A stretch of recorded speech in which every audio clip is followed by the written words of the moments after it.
Hello and welcome back to Lushvelvetcoasters. Today we're counting down the top 10 roller coasters that I've ridden. I thought it'd be good to kick off the 2020 season with my current top 10 and see how much it changes over the next few months. I've ridden a bunch of new coasters this past year and I can't believe how much the list has changed, so without further ado, let's get into it. In the number 10 spot is Slinky Dog Dash. This 2018 Mack multi-launch came to Disney's Hollywood Studios in the new Toy Story land and it absolutely blew me away. This was in last year's list, so I won't go into too much detail, but I absolutely loved it. We queued nearly 3 hours the first time we rode it and it was well worth it. The ride starts with a launch just after the station and you traverse the quite thrilling family coaster in a gorgeous Slinky train. The highlight for me is definitely the midway. You pull up to the second launch track and the console charges before sending you off in a slightly more powerful launch after Slinky tells you to. And videos of this coaster still give me goosebumps and make me quite emotional, to be honest. It's such an amazingly designed and incredibly fun coaster, and the light package this thing has is stunning. In 9th place is Lost Gravity, again a Mack coaster, but this time located in Wallaby, Holland. This Big Dipper model is a brilliantly themed, weird and wacky ride with a really compact layout, and I really hope we get one of these in the UK. The theme is so well done. It's basically themed to a natural catastrophe, which turned gravity on its head, so to speak, and the queue is littered with amazing theming elements like buildings, an upturned road, and even the chains along the side of the queue are themed. Even the merchandise is spot on. Despite its size, it's packed with airtime, and from the leaning to the fast lifts and small trains, it's really unique and action-packed, and it almost gives an exciting, compact spinning coaster kind of vibe, if that makes any sense. There's even pyrogenics and a water blast to keep things exciting, and the whole experience really differs seat to seat. Unfortunately, I did find that this had the typical Mack rattle that I dislike on Icon, but the thrill of sitting on an overhanging seat and the extra speed that it can give really makes up for it. Coming in at number 8 is Wickerman at Alton Towers. Now before you crucify me for having a family coaster in my top 10, well there's another one a bit further up. But Wickerman is the UK's first GCI and a brilliant addition to Alton Towers. It's themed to a giant burning effigy and almost has a bit of a cultist theme. The coaster passes through the effigy that shoots flames when they decide to turn the effect on. And there's a really satisfying audio effect when this happens, which is another oof. Despite not having the most airtime, it's a brilliant fit for the park and even has an incredibly done pre-show which is goosebump inducing. I may or may not speak along to it from memory. Overall it's just a really solid coaster, but what makes this top 10 territory for me is definitely the night ride. This really is the best way to experience this attraction and it's basically built for it. If my reaction doesn't say enough, maybe this will. The whole area really becomes electric and visually stunning. The ride hauls like crazy and passing through the fire at night is almost blinding.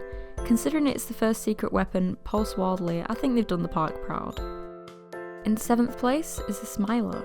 This 2015 Alton Towers staple is easily a world-class coaster, boasting and still holding strong the world record for the most inversions on a roller coaster at 14.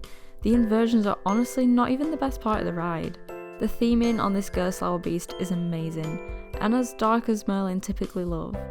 It's themed to a correction facility which marmalizes its guest into smiling, and the ride and track itself are brilliant at doing this alone. It's a truly disorientating, hilarious and terrifying marvel of engineering, and from a distance kinda looks like someone just chucked a pair of earphones in the pocket and gotten them knotted up. My favourite part is, spoiler, definitely the inversion indoors, as it's such a thrilling start to the ride and really unexpected first time round. The airtime moments are also taken with ridiculous speed. The one weakness it does have is reliability.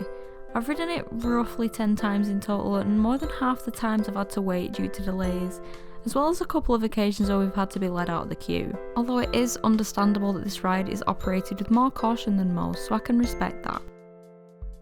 In 6th place, surprisingly, is Th13teen, another family thrill coaster. This creepily themed Intamed coaster sits in the dark forest region of Alton Towers and won my heart since the first ride. This is the first big coaster I ever ran to get straight back on after riding, and as I said last year, it really was and is the driving force of my enthusiasm.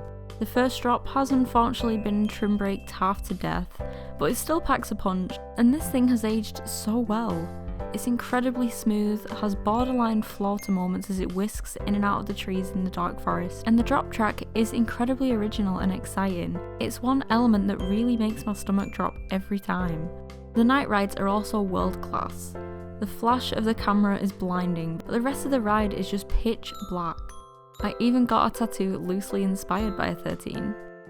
It's superstitiously unlucky, fun, wholesome, dark, and just about everything all in one, and I feel really lucky to be able to ride this so much.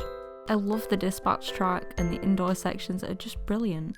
It really proves that a ride doesn't have to be heart-stoppingly thrilling or jam-packed full of airtime to be fun, and that's what it wins at, just being pure fun. In 5th place we have another world's first, and that's Oblivion, the world's first dive coaster, created by the fine folks of B&M and the wonderful John Wardley. The ride thoroughly scares the pants off of me every time, and the re-rideability, especially seeming that it's mostly walk-on, is incredible. Now there's not much to it track-wise, but it really doesn't need it.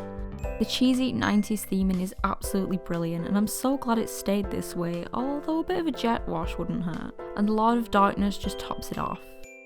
The ride starts off with an electric and efficient station and a daunting crawl up a roughly 80-foot lift hill before slowly peering around the edge, which is definitely the scariest part for me.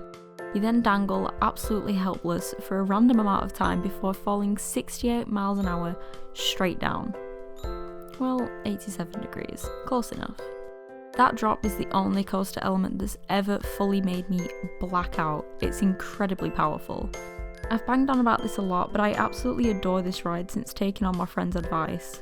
One click too loose restraint, hands up, full airtime. It's scary, but trust me. Just missing the top 3 is Expedition Everest at Disney's Animal Kingdom this time, which I was lucky enough to ride in 2018. This custom Vekoma mine train was in my top 10 last year, so watch that video if you want more detail on this one. To put it simply, it's an incredibly themed ride, but the most expensive ever built, and it tells the story of climbing the Forbidden Mountain and being stalked by the Yeti. The artwork around the entire land deserves a video of its own, and the glimpses of the Yeti are really well done. The highlight for me is definitely the broken track, which just looks colossal and terrifying in person, and if you turn around, not only can you see stunning views of Epcot and whatnot, but you can also see the switch track turn, which is cool.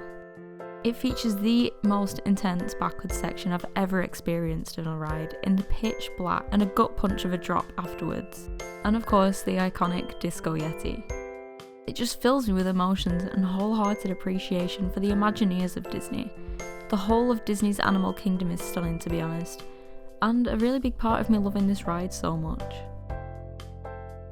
Now, as difficult as this is, the coaster in 3rd place for me by the end of last season was Nemesis. This sat as my number 1 for a really long time and still is the ride closest to my heart, but it was just about topped before the season ended. This 1994 B&M Wardley classic has been thrilling riders for 25 years now and still hauls. From the moment you build speed coming off the chain until you hit the brakes, it is just non-stop intensity. Whether it's grey out where the helix is or being thrown upside down, this ride packs a punch, and I'm so glad I finally braved it this year. I even got to meet John on the 25th birthday event, which is such a special day of appreciation for the coaster. A front row ride on this, especially on the left side, provides foot choppers, unbeatable speed, and simply just cuts through the air. It's a powerful ride and definitely lives up to its name. Again, it has the cheesy 90s theming that I know and love, and a night ride on this actually thrilled me to tears. I really hope this coaster stays for a very long time to come, and I'll re-ride it to death until the day it does go, but let's not think about that. I can't possibly think of a best moment. I love the first drop, the roll over the station, the loop, just all of it honestly. In at number 2, and very close to being tied first place honestly, is Goliath at Wallaby Holland. This Intamin beast opened at the park in 2002, and I didn't really give this ride much thought before visiting the park, to be honest, but it really caught me by surprise. It features the heart-stopping 152-foot first drop into an airtime hill, Stengel dive, 2 intense as hell helixes, and my personal favourite, 3 ridiculous ejector airtime hills, all with lap bars too. I just really fell for this ride and miss it still, and I'm a sucker for super intense coasters. I really struggled to keep my hands up on this, just with the sheer force alone. The ride feels considerably long and it really wasn't rough at all. It just had a really good, powerful rumble without being uncomfortable in the slightest. A combination of this and my number one left me with legitimate airtime bruises, but don't let that deter you. I think it's the best injury you could have. The only reason this didn't win was the lack of re-rideability. It's literally so intense that I refused to ride back row more than once because I'd get a headache, and I couldn't quite marathon this one as much as I wish I could. Even the final turnaround back into the station will blend your brain up with the G-forces. This really shows why Untamed is my number one manufacturer still, and it's made me gassed to ride Hyperion sometime, hopefully soon. And with that is my number one. If you haven't guessed already, it's Untamed at Walibi Holland. This 2018 RMC was the second in the whole of Europe and my first. It's considered mid-size for them, but still looked absolutely massive to me. The theme of the ride is super unique. You're in an industrial land being reclaimed by nature basically, and it really fits the chilled nature of the park really well. You step into a greenhouse looking station and dispatch with a really cool sequence, which I always love, before an unusually angled turn into the lift. After climbing the lift hill, you drop straight down into this inversion and airtime packed ride. I'm not going to break it down bit by bit as I do want to do an individual review, but I love the typical and original RMC elements in this, like the double inverting stall and the weird sideways airtime. I'd say a lot of this is closer to floater than ejector, and it's not the most intense ride unfortunately, but this does help the coaster have brilliant re-rideability and more of a fun thrill factor rather than a knock your socks off, passing out with fear kind of thrill. The smoothness is incomparable. It really doesn't take a lot out of most riders. Nothing hurts or feels uncomfortable, and I personally found the RMC restraints quite alright. Overall, a world-class, amazing, smooth, beautiful and well done ride. It fits the new wilderness area incredibly well, and it definitely looks 1,000 steps up from Robin Hood. Well done RMC. So there you go, my top 10 coasters by the end of the 2019 season. It blows my mind how much we did.